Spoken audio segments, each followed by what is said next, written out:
ప్రస్తుతం మనం శ్రీ శివశక్తి పీఠం శ్రీ శ్రీ శ్రీ కీరు శ్రీమన్నారాయణమూర్తి గురూజీ గారి దగ్గర ఉన్నాం.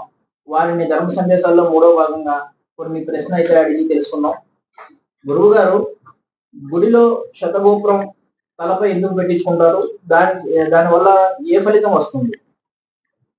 ఓం నమ శివాయ. వాగార్ధవ సంపృక్తౌ వాగార్ధపతిపత్తయే జగతః పితరౌ వందే పార్వతీ పరమేశ్వరౌ. మనం గుడికి వెళ్ళిన తర్వాత ప్రదక్షిణ చేస్తాము, దర్శనం చేసుకుంటాము. తర్వాత మనం పెట్టుకుని శతగోప్యము అని కూడా అంటారు, శటారం పెట్టించుకుంటాం అంటారు. ఇది ఎందుకు అంటే దేవాలయంలో ఎక్కడికి వెళ్ళినా కూడా దర్శనం అయిన తర్వాత పెట్టించుకునేది శటగోప్యం. ఎందుకు పెట్టించుకుంటారు అని మీరు అడిగారు. కారణం, దీనికి శటగోప్యంలో చాలా విషయాలు దాగి ఉన్నాయి. కారణం, చాలామందికి దేవుడి దర్శనం అయ్యాక వచ్చిన పని అయిపోయింది అని అనుకుని చకచకా గబాల్ని ఆ తీర్థం తీసుకుని గబాల్ని అక్కడ ఏదన్నా ఉంటే తీసుకుని వెళ్ళిపోతూ ఉంటారు. అది వాస్తవం కాదు. వేళ మన దగ్గర చిల్లర లేదు కదా, మళ్ళీ తర్వాత ఎప్పుడో పెట్టించుకుందాంలే అని వెళ్ళిపోయేవాళ్ళు కూడా ఉన్నారు. శటగోప్యంలో వెండి, రాగి, ఇత్తడి 3 యొక్క ధాతువులతోటి రకరకాల ఆలయ నిబంధన ప్రకారంగా అందు మీద పాదుకులు ఉంటాయి. ఆ శటగోపం మీద పాదుకులు ఉంటాయి. అమ్మవారి అయితే అమ్మవారి పాదుకులు, స్వామివారి అయితే స్వామివారి పాదుకులు ఉంటాయి. ఉన్న తర్వాత ఆ శటగోపురం తల ఉంచుకుని ఎందుకు పెట్టించుకుంటామంటే అక్కడ పూజారి గారు ఉంటాడు, అర్చక స్వామి.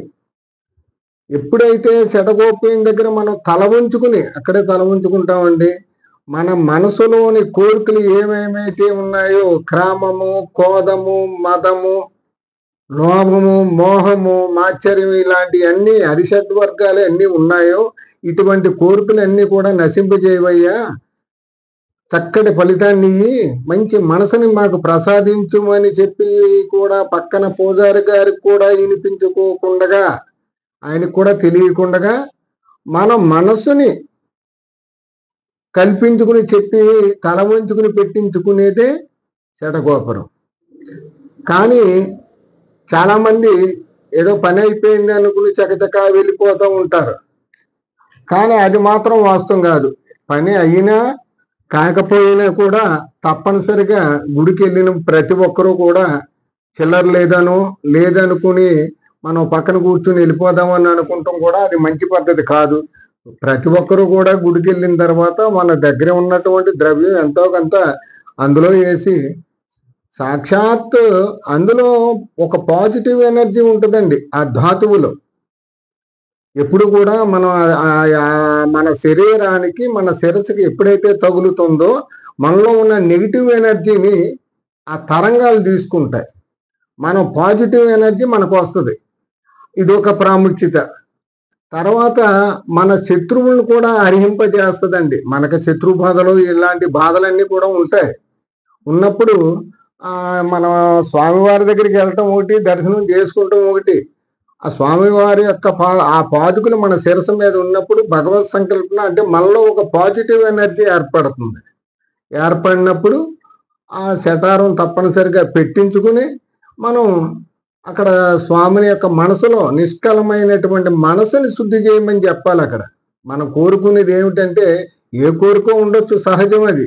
కానీ ఈ అరిషడ్ వర్గాల నుంచి దూరంగా ఉంచిన ఆయన, అరిషడ్ వర్గాలే కదా కొంప ముంచి అందరికీ కూడా శటగోపురం పెట్టించుకుని మనసులోని కోరికలన్నీ కూడా స్మరించుకుని స్వామికి చెప్పుకొని, మన మనసుతో చెప్పాలి స్వామికి, నోటితో కాదు.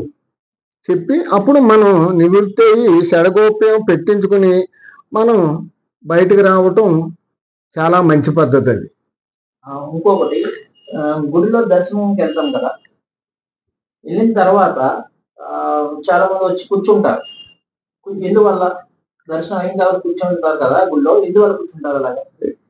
ఇది 1 by 1 బాగానే అడిగారు. ఇది కూడా మీరు ఇప్పుడు శటారం అయిపోయింది, దర్శనం అయిపోయింది, శటారం అయిపోయింది, ఇక్కడ తీర్థ ప్రసాదాలు కూడా అన్ని తీసుకున్న తర్వాత స్వామివారి తీర్థం ఇస్తారు. తీసుకున్న తర్వాత అప్పుడు ఒక మండపం మీద ఎక్కడో ఒక అరుగు మీద కూర్చుంటాడు భక్తుడు. కారణం ఏమిటంటే ఆ రోజున మనం ప్రస్తుతం ముందు వీడియోలో అడిగారు మీరు తలస్నానం చేసి ఎందుకు వచ్చారా అని శుచిగా శుభ్రతగా వస్తాడు. మేము అన్ని చాలా నిష్టతోటి నీ ముందు వచ్చాము అని అనుకుంటాడు, కానీ మనసును శుభ్రం చేసుకుని రావాలనే సంగతి ఎవరికి గుర్తుండట్లేదు. ఆ సమయంలో అక్కడ ఎందుకు కూర్చోమన్నారు అంటే అది గుడి అనేది పాజిటివ్ ఎనర్జీ అండి. అక్కడ మనకి పైన శిఖరం పెడతాం. శిఖరం మనం ఇప్పుడు అందరూ కూడా ధ్యానంలో చేసేటప్పుడు పిరమిడ్స్ వచ్చాయి. పిరమిడ్స్ అంటే 180 degrees ఉంటుంది కదా అది. ఆ డిగ్రీస్లో వచ్చినప్పుడు ఆ పైన శిఖరం పెడతాం. గుడి కూడా అంతే. దాంట్లోంచి పాజిటివ్ ఎనర్జీ గుడిలోకి వస్తుందండి. కింద విగ్రహానికి భూమిలోంచి పాజిటివ్ ఎనర్జీ తప్పనిసరిగా ఇస్తాం. ఇచ్చినప్పుడు మొత్తం ఆ ఏరియా అంతా కూడా పాజిటివ్ ఎనర్జీ తోటి ఉంటుంది. ఏదో ప్రసాదం పెట్టారు తీర్థం తీసుకున్నాం అని వచ్చేయకుండా అక్కడ మనం మంచి చేస్తున్నామా చెడు చేస్తున్నామా ఒక్క నిమిషం ఆలోచించుకుంటానికి గుడి మీద కూర్చోవాలండి.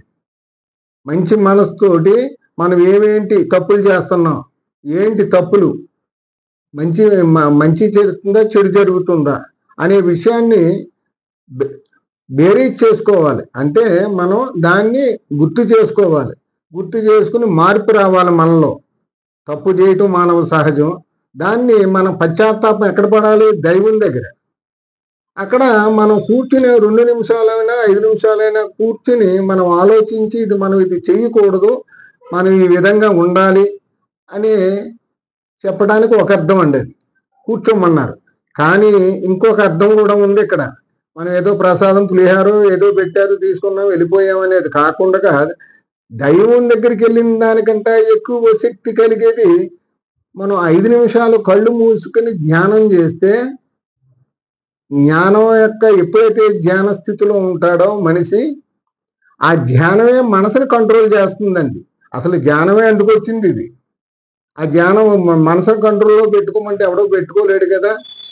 బాబు నువ్వు జ్ఞానం చేయనైనా 5 నిమిషాలు ధ్యానం చేస్తే అంటే 5 నిమిషాలు ప్రశాంతత ఎప్పుడైతే వచ్చిందో మనసు అతనికి కంట్రోల్లోకి వచ్చేస్తాడు, స్వాధీనపరచుకోగలుగుతాడు. దాని గురించి అయినా తప్పనిసరిగా ఆ గుడిలో మండపం దగ్గర కానీ బయట కానీ ఎక్కడొక చోట ఒక 5 నిమిషాలు కూర్చుంటే చాలా ప్రాధాన్యత ఎక్కువ లాభం ఉందండి. కూర్చుంటం వల్ల కూర్చునేదో బయట ప్రపంచం గురించి మాట్లాడితే తప్పనిసరి అది చాలా మళ్ళీ కర్మఫలం. అది కర్మను పెంచుకుంటమే.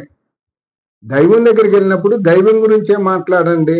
ఆ దైవాన్ని స్మరణ చేసుకోండి. 5 నిమిషాలు మౌనం ధ్యానం చేయండి. దాని ప్రతి ఒక్కరూ అది పాటిస్తే నెగిటివ్ ఎనర్జీ ఎవ్వరికీ ఉండదు. అందరూ కూడా గొప్పవారే అవుతారు. చాలా లాభాలు కూడా ఉన్నాయి. చాలా వృద్ధిలోకి వస్తారు, ఆరోగ్యవంతులుగా ఉంటారు, ఐశ్వర్యంతో ఉంటారు. అప్పుడు మంచి ఫలితాన్ని కూర్చుంటం వల్ల ఇస్తుంది. ఓం నమః శివాయ.